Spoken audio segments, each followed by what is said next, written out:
মগো টোকাই বাইয়ে যখন ফকির নিয়ে আসেলে মধু মধু এই যে মধু মধু মধু সেই সময় মগো টোকাই বাইয়া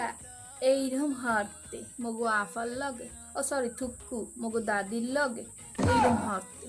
কে কম দেহি হে টোকাই থেকে লাম্বরগিনি কেনার লেগে বলছেন আর লাম্বরগিনি কেনার পরে বাড়ি বুড়ি কেনার পরে একটা ছেলে কতটা অসহায় হতে পারে ভাই, কতটা অসহায় হতে পারে আমি বুঝাইতে পারবো না। আমি একটা দুইটা মামলা 5টা মামলা করছে এই মহিলা মানে, এই জবরজাত মহিলা মানে 5টা মামলা করছে। 5টা মামলা কইরা আমার যেমনি মন চায় সেমনি নাচতেছে। কি করছে হ্যাঁ তো আমরা দেখছেনি তাও যাও গা আমাকে যদি মনে না ওঠে মুই একটু দিয়ে দিলাম একটু দেখছিলই এর লেগে কয় পুরুষ মানুষের টাহার আগের ভালোবাসা একরকম আর পুরুষ মানুষের টাহার পরের ভালোবাসা আর একরকম আর যদি লোভে প্রতি ভালোবাসে হলে তো কেল্লা পথে আমার কাছে যখন ছবিগুলো আসে আমি অনামিকা ঐশীকেও জিজ্ঞেস করি না কি বলো আপু